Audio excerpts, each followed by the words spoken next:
Conseil d'administration de la 39e session du CAMPC s'est donc tenu ce 12 décembre dans la commune de Vindo, au centre des échanges, et l'adoption du projet de signature de l'accord de siège et d'ouverture de la représentation du CAMPC au Gabon, mais également la présentation du rapport du comité de contrôle et de gestion. Alpha Ndombi Moussavou, Arnaud Mengue. Après 2 décennies, le Gabon reçoit la 39e session ordinaire du Conseil d'administration du CAMPC, Centre africain de management et de perfectionnement des cadres. Une rencontre qui a permis aux administrateurs d'examiner plusieurs points inscrits à l'ordre du jour, entre autres l'adoption du projet de signature de l'accord siège et d'ouverture de la représentation du CAMPC au Gabon. Cette session nous a permis donc d'adopter les rapports du comité de contrôle et de gestion et également de prendre un certain nombre de résolutions. Et parmi ces résolutions, il s'agit donc de voir l'expansion du CAMPC pour permettre à nos États d'avoir des agents de l'administration publique bien formés. Nous avons aussi, au cours de cette session, adopté une résolution qui nous permettra de signer un accord de siège avec la République du Gabon. Et le CAMPC va ouvrir un campus au niveau du Gabon qui va recevoir des auditeurs qui viendront de toute l'Afrique. Louise Boukandou Moussavou, ministre gabonais de la fonction publique, réaffirme l'engagement du Gabon dans ce projet de portée internationale. Réaffirmer le leadership du Gabon, je dirais oui. Nous sommes dans une réécriture de notre histoire. Le président de la République, en prenant le pouvoir, a mis à plat toutes les institutions. Ces institutions, pour les animer, nous aurons besoin des cadres compétents et compétitifs. Et je suis de celles qui croient en l'expertise gabonaise et par extension en l'expertise africaine. Cette 39e session réaffirme ainsi l'engagement du centre à demeurer un acteur essentiel dans la formation des leaders du continent. Voilà, journée plutôt. Restons à la primature, car face aux ravages matériels et aux pertes en vie humaine dont sont victimes les populations, le Premier ministre de la Transition, Raymond Dansima, a également eu une séance de travail avec les ONG chargées de protéger les pachydermes, accompagné du ministre de l'Environnement. Communication primature. La situation du conflit homme-éléphant devient intenable. Il ne se passe aucun jour dans une localité du pays sans que l'on déplore un décès causé par une attaque de pachyderme. Garant de la préservation de la vie humaine, le gouvernement veut passer à la vitesse supérieure si rien n'est fait pour garantir la sécurité des êtres humains. La rencontre de ce matin, c'était vraiment de s'assurer d'avoir une meilleure concertation, coordination entre les ONG de conservation, de voir ce que ces ONG aujourd'hui, parce qu'il est plus que urgent d'adresser cette question des conflits hommes-foules, de voir ce que les ONG peuvent faire, comment est-ce qu'elles peuvent avancer pour accompagner le gouvernement.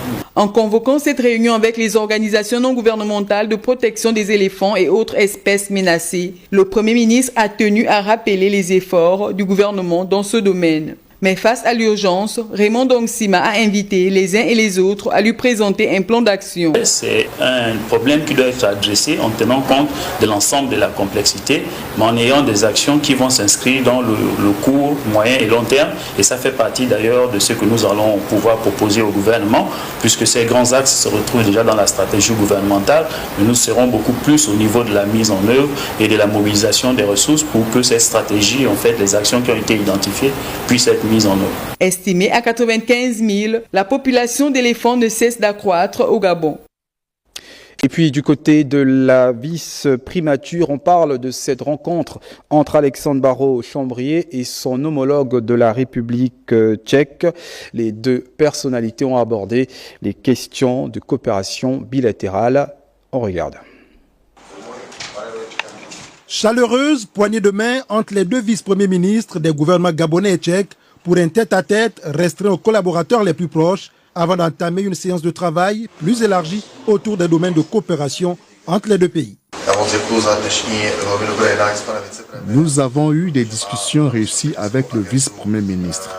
Nous allons renforcer la collaboration entre les deux pays. Nous avons parlé des secteurs tels que la transformation du pétrole, du transport, des investissements dans des aéroports régionaux, l'agriculture et le tourisme. Le vice-premier ministre entouré d'hommes d'affaires venus de ce pays de l'Europe du Centre, en terre gabonaise, explore également les opportunités de redynamiser l'axe Libreville-Prague. Oui, il y a une délégation d'hommes d'affaires. Il y aura un forum des affaires. Il s'agit de concrétiser des projets parce qu'il y a des entreprises tchèques qui ont déjà une collaboration ici et connaissent le potentiel gabonais. Le gouvernement a de bonnes priorités et nous voulons l'aider dans ses priorités. La rencontre a constitué l'occasion pour les deux parties de faire un tour d'horizon des besoins du pays en matière d'investissement conformément au plan de développement de la transition. C'est pourquoi le vice-premier ministre gabonais a instruit ses collaborateurs à mettre à la disposition des Tchèques le catalogue des projets prioritaires du gouvernement. Et après donc cette rencontre, le vice-premier ministre de la République tchèque est allé échanger avec le ministre du Pétrole, Marcela Becké, en toile de fond, la raffinerie et l'entreposage des produits pétroliers. Lariska Lormamengi, Berthéon Saga. Une séance de travail particulièrement stratégique entre la délégation tchèque conduite par son vice-premier ministre Marian Jureka et le ministre gabonais du pétrole, car elle a permis d'aborder des sujets d'intérêt commun qui pourraient consolider d'éventuels projets de coopération. C'était une rencontre très agréable, ouverte et constructive. Nous sommes aussi prêts à collaborer dans des secteurs comme la santé, le transport aérien ou la sécurité. Marcela Becké, qui était accompagné de l'administrateur, directeur général de Sogara, Christian Avaroyeno, et celui de la SGEPP, Yvon Chico, n'est pas resté indifférent face à des partenaires très expérimentés dans le raffinage et le stockage des produits pétroliers. Dans ce domaine, ils ont une expérience qu'ils souhaiteraient partager avec nous. Ce n'est qu'une première visite. Je pense que peut-être qu'à l'occasion de la seconde visite, on sera à même d'aller un peu plus loin, d'autant plus qu'on a un peu plus de temps, aussi bien pour ce qui concerne la raffinerie que ce qui concerne les dépôts, les entreposages, qui permet donc de transporter ces produits d'un entrepôt à un autre ou bien des bateaux aux entrepôts. Le Gabon, qui détient une raffinerie depuis plus de 50 ans, nourrit l'ambition de la rendre plus performante via des projets d'extension et même de construction d'une nouvelle raffinerie. Quant à l'entreposage, le défi est d'augmenter les capacités des entrepôts, notamment, d'où l'importance de capitaliser l'expérience de la République tchèque qui nous est proposée aujourd'hui. Voilà, véritable marathon pour le vice-premier ministre de la République tchèque qui était également allé échanger avec le ministre des Affaires étrangères qui, en seconde heure, recevait également l'ambassadeur de la République populaire de Chine au Gabon. Le point avec Jean de Dieu Gobs Gombi et Guy-Serge Dizambo. La relance, la coopération bilatérale entre le Gabon et la République tchèque dans plusieurs domaines a été au cœur des échanges entre le ministre des Affaires étrangères du Gabon et le vice-premier ministre tchèque. Aussi accompagné d'une délégation d'affaires avec des entreprises tchèques qui construisent des hôpitaux, qui fournissent des services, qui construisent des aéroports ou l'entreposage du pétrole par exemple. Puis le ministre des Affaires étrangères s'est entretenu avec une délégation chinoise avec pour point d'orgue la matérialisation de l'ensemble des engagements pris entre le Gabon et la Chine lors du dernier FOCAC. J'ai accompagné la mission technique. C'est une mission qui est le suivi de la délégation chinoise qui a effectué une visite au Gabon en fin octobre. En fait, leur objectif principal, c'est pour effectuer une visite sur quelques projets des infrastructures au Gabon. Ce sont des projets convenus entre les deux gouvernements. Les Tchèques veulent être des partenaires dans le développement du Gabon, tandis que la Chine reste le premier partenaire économique du Gabon. L'ambassadeur de France au Gabon au cabinet de Camilla Toutoun-Leclerc au centre des échanges, le renforcement de la coopération entre nos deux pays dans le secteur de l'éducation et de la formation professionnelle. Nathalie Oquet, Médarengeng. Faire le point de l'avancée du projet PIS, projet d'investissement dans le secteur éducation, la situation des écoles et lycées conventionnés français et évaluer le niveau de coopération entre nos deux pays en matière d'éducation et de formation des jeunes. Les points saillants de cette audience qu'a accordé Camélia Ntoutoum-Leclerc aux diplomates français. On a évoqué tous ces sujets en présence de l'expert technique, Madame Téduy, qui est conseillère au cabinet de la ministre et dont la ministre a relevé toute l'importance qu'elle avait dans la conduite de cette coopération. Donc voilà, je crois que c'était un entretien très complet, très utile pour les deux parties, et je ne doute pas que nous nous revoyons très bientôt avec la ministre sur le terrain pour mettre en valeur cette coopération bilatérale qui, je le répète, est fondamentale dans la relation politique, culturelle, éducative entre la France et le Gabon. Une coopération dans le domaine éducation vieille de plusieurs années grâce à la signature de plusieurs partenariats d'appui. L'éducation étant la priorité pour les autorités de la transition, la visite fructueuse du diplomate français marque ainsi la consolidation des relations diplomatiques entre nos deux nations. Et pendant ce temps, le ministre du Tourisme et de l'Artisanat recevait à son cabinet l'ambassadeur de la République populaire de Chine au Gabon. Les détails de cette rencontre avec Arnaud Manza et Ludovic Bitteguet. Récemment accrédité en qualité de 14e ambassadeur de Chine au Gabon, son Excellence Zhu Ping vient faire ses civilités au ministre gabonais du Tourisme et de l'Artisanat, mais aussi échanger sur les questions de coopération, notamment dans le secteur touristique. On a bien sûr discuté sur la coopération dans le domaine touristique. Ça aussi, c'est un sujet important du FOCAC tenu à Pékin au mois de septembre, auquel a participé Monsieur le Président.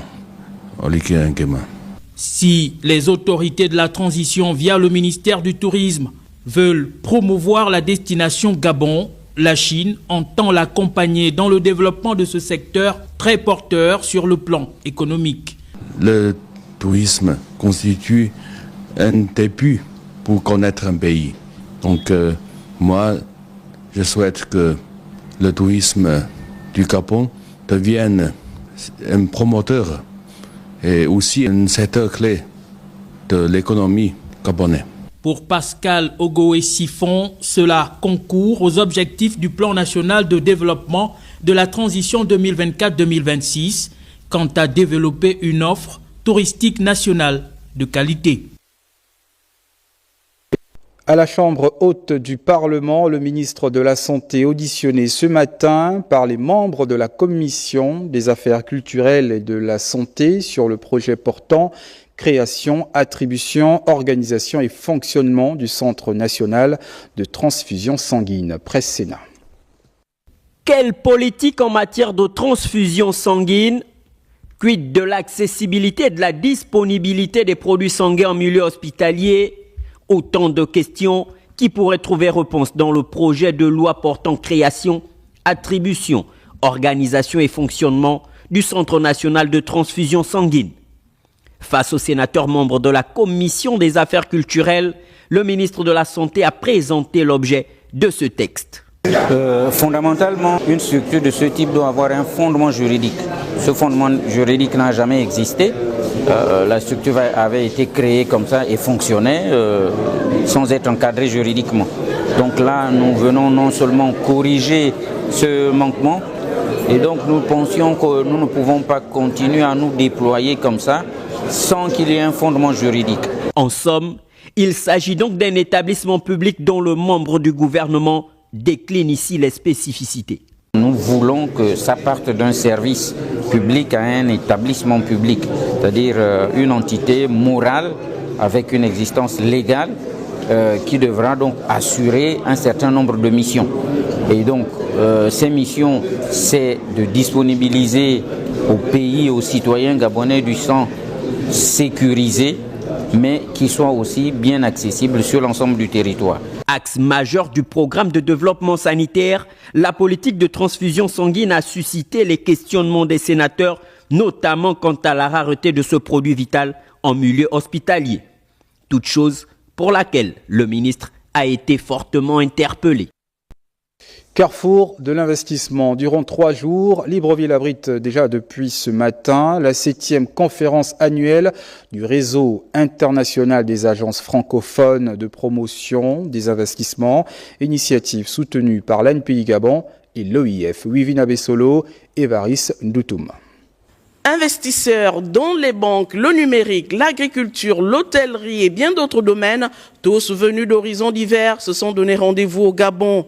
Ces assises de 72 heures permettront aux experts de réfléchir sur les défis et opportunités d'investir en zone francophone. 22 pays francophones composent le RIAFPI. Je voudrais revenir sur un point qui me tient particulièrement à cœur. C'est la formation et le renforcement des capacités. Activité importante inscrite dans le programme de la présente conférence annuelle. L'appui apporté à vos collaborateurs est indispensable parce qu'il permet de rendre vos institutions plus performantes. Votre accompagnement au secteur privé ne sera efficace que si vous disposez de personnel de qualité, bien formé. Face à leurs agences de promotion des investissements, moult challenge, notamment la formation. Créé en 2014 en Côte d'Ivoire, ce réseau célèbre également 10 ans d'existence. À l'issue du renouvellement du bureau, finalement, le directeur général de l'ANPI Gabon en est élu président. Je prends dorénavant les rênes de la présidence de ce réseau jusqu'à la prochaine élection élective pour mettre en œuvre les actions, comme je vous ai dit, les axes stratégiques que nous avons fixés, qui visent à renforcer la visibilité et la notoriété de ce réseau, qui vise à renforcer le partage d'informations entre les membres de ce réseau, qui vise à créer une académie de formation pour notre personnel, pour le renforcement des compétences dans l'accompagnement des investisseurs et qui vise aussi à mettre en place un cadre pouvant installer des fonds de garantie qui vont permettre d'accompagner plus facilement les mises en œuvre des projets à l'intérieur de cette zone. Et c'est sur cette belle note que les travaux se poursuivront. Le ministre des Comptes publics, Charles Mbah, s'est entretenu avec les membres du département des affaires politiques et de la consolidation de la paix de l'Organisation des Nations Unies et le nouveau représentant du groupe Eramet au Gabon. Le condensé de ces audiences avec Doris Rose Nkoulou et Alexandre Mkwa. Intense activité au cabinet du ministre des Comptes publics Charles Mbah. D'abord, une délégation du département des affaires politiques de la consolidation de la paix des Nations Unies, déployée par le secrétaire général de l'organisation susmentionnée en réponse à une requête des autorités de la transition. La mission a été déployée pour venir échanger avec toutes les parties prenantes au processus électoral, aussi bien du côté du gouvernement, des institutions de la République, des forces politiques ou des organisations de la société civile. L'objectif étant d'identifier à travers ces échanges les besoins spécifiques du Gabon, voir quel est le type d'accompagnement que les Nations Unies pourraient apporter au Gabon. Puis une entrevue avec les responsables de la société Comilog, venus présenter au patron des comptes publics le nouveau représentant du groupe Eramet au Gabon. Nous sommes venus avec l'administrateur directeur général de la Comilog présenter une civilité à Monsieur le ministre et confirmer l'engagement du groupe Eramet au Gabon en tant que contributeur majeur sur un plan industriel, social, sociétal et aussi solliciter l'accompagnement du gouvernement gabonais dans le développement de nos activités. Premier producteur de manganèse dans le monde, Eramet occupe une part importante dans les finances de notre pays. Placé sous la houlette du vice-premier ministre, le commissariat général au plan, en collaboration avec le PNUD, un atelier stratégique se tient à Libreville depuis ce matin pour le lancement des travaux d'élaboration du guide national de suivi et évaluation des projets et programmes de développement. Le point avec Claude Sage-Boussougou et Gérald Ifunji. Cet atelier s'inscrit dans une dynamique de transformation structurelle. Il témoigne de la volonté du gouvernement en collaboration avec le programme des Nations Unies pour le développement d'inscrire le Gabon dans une trajectoire de développement durable et inclusif. En s'associant à des partenaires stratégiques comme le PNUD, le Gabon réaffirme son engagement en faveur d'un développement durable basé sur des fondations solides et des outils adaptés. Un système de suivi d'évaluation robuste donne aux décideurs un moyen de suivre l'exécution des activités en cours au niveau national et sectoriel ou au niveau des programmes et projets. L'atelier, conçu comme un espace de réflexion et d'action, s'appuie sur une analyse approfondie des faiblesses observées au cours des 14 dernières années dans la mise en œuvre des projets et programmes de développement. Un bon système de suivi-évaluation demande une amplification des collaborations avec le partenaire à tous les niveaux de notre écosystème administratif et politique. Dans un monde en perpétuelle mutation, cet engagement constitue une avancée majeure pour transformer les défis en opportunités et offrir un avenir prospère aux générations futures. Un intérêt particulier pour chaque département ministériel. L'intérêt que chaque ministère sectoriel va avoir à travers ce guide, c'est que l'approche sera plutôt harmonisée. C'est donc un standard que l'on pourra appliquer à chaque département sectoriel. Et ce standard permettra effectivement de ne plus avoir une approche dispersée, mais une approche plutôt ordonnée dans les initiatives de suivi et d'évaluation des projets. Les conclusions de cet atelier marqueront une étape décisive dans la modernisation des pratiques de gestion publique. Nous l'annoncions en titre, le ministre de l'Agriculture et son collègue des Eaux et Forêts ont procédé ce matin à la direction de l'élevage au lancement officiel de la campagne de vaccination de masse des animaux contre la rage. Guy Frendon Obiang, Gérard Magnania. Placée sous le thème « Brisons les barrières pour la lutte contre la rage », la 3e édition de la campagne de vaccination contre la rage est un engagement du gouvernement qui vise l'éradication de cette pandémie qui touche les animaux de compagnie et constitue une menace pour l'homme. La rage est une maladie infectieuse. Cette maladie est transmise à l'homme par les animaux. C'est une maladie négligée car elle n'est pas toujours déclarée. Elle cause de nombreuses pertes sur le plan humain. Pour lutter efficacement contre la rage et pour l'éradiquer dans notre pays d'ici 2030, 3000 doses de vaccins sont disponibles. Nous avons un plan stratégique d'éradication de la rage et c'est ce plan que nous essayons de mettre en œuvre. Tous les pays se sont inscrits dans cette dynamique et on vise normalement l'éradication de la rage d'ici 2030. Mais comme nous avons commencé en retard, il se peut que cet horizon soit un peu dépassé, que nous puissions prolonger au moins nos efforts jusqu'à 2035. Une initiative salutaire qui réjouit les propriétaires d'animaux de compagnie. Je suis venu avec mon chien pour vacciner. On m'a demandé comment je m'appelle, mon nom, sa date de naissance. Le chien peut mordre quelqu'un, on ne sait jamais, moi-même à la maison. Si je prends un peu, jusqu'avec lui, il peut me mordre. Donc la meilleure chose c'était de le vacciner. Pour élargir cette campagne de vaccination, les agents de la Direction générale de l'élevage se déploieront jusqu'au 14 décembre prochain dans 5 sites, principalement les grands carrefours de Libreville, afin de vacciner gratuitement les animaux domestiques et de compagnie. Une nouvelle étape au Gabon dans la modernisation de son réseau routier, et ce grâce à la signature hier mercredi d'un accord de partenariat entre le ministère des Travaux publics et le groupe BFC du Cameroun, lequel vise à développer des stations de péage et de pesage dans 2 provinces cibles. Cyril Ngalekou, Michel Dion Boudégan.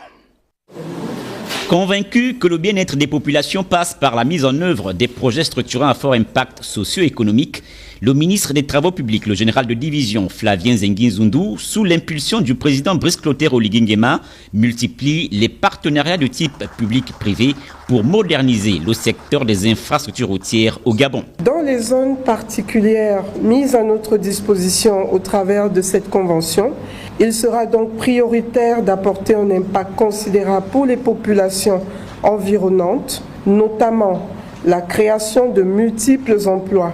Ici, 200 emplois directs et 250 indirects. Dans un pays où il n'existe pratiquement pas de stations de péage et pesage routier, avec la multiplication des partenariats sud-sud pour garantir la fiabilité et la durabilité du réseau routier national, le général ministre a invité l'entreprise à relever le défi de la sous-régionalisation. Le président nous a donc demandé d'ouvrir nos portes à tout le monde.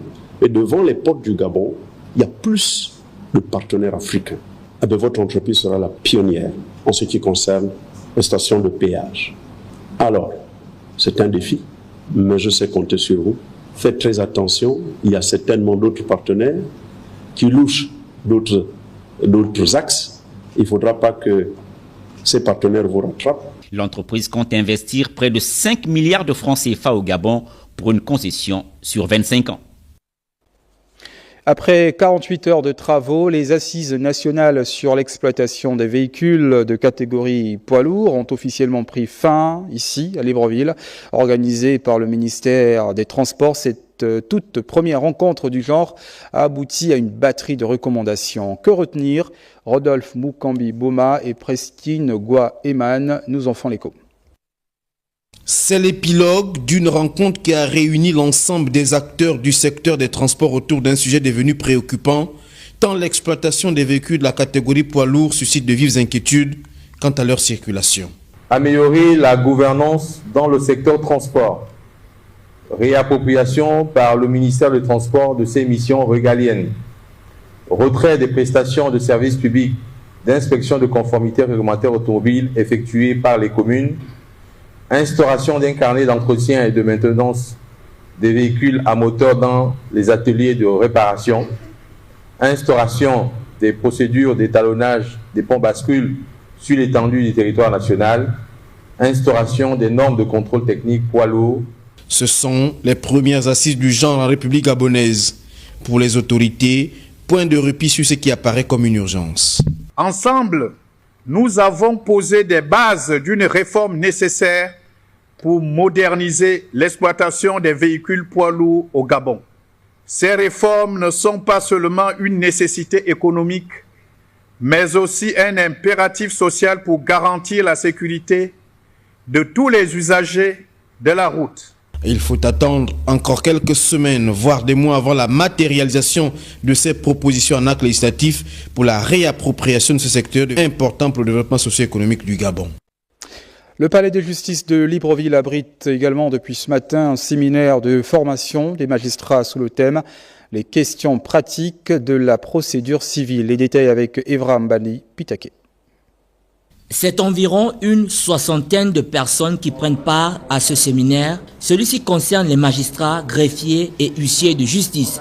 Au cours de cette formation en continu, il est question de mettre un accent sur les dispositions abrogées et actualisées du Code civil du Gabon. Il y a par exemple la spécificité des différentes procédures que l'on peut mettre en œuvre devant les juridictions.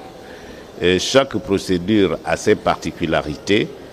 La pratique a montré que ces particularités échappent parfois aux praticiens et les conséquences, c'est que le droit est mal dit, la justice est mal administrée. Pour y parvenir, le renforcement du capital humain constitue un levier important pour cerner les questions pratiques de la procédure civile. L'ENEM fait l'effort et j'ai été récemment à Dijon, signé un accord de coopération avec l'École nationale des greffes de Dijon pour que la formation continue aussi soit bénéficiaire de la coopération française. Parce qu'ils peuvent nous envoyer 2 ou 3 experts venir animer sur place. Comme nous aussi nous pourrons envoyer, en fonction de la disponibilité financière, budgétaire, on peut envoyer 2 ou 3 Gabonais, pourquoi pas, greffiers ou juges ou même personnel administratif pour s'imprégner des réalités de la justice française et ainsi élargir leur champ de connaissances. Le renforcement de capacité des hommes de loi se tiendra sur 2 jours et va permettre d'améliorer le système judiciaire pour un meilleur traitement des dossiers des justiciables.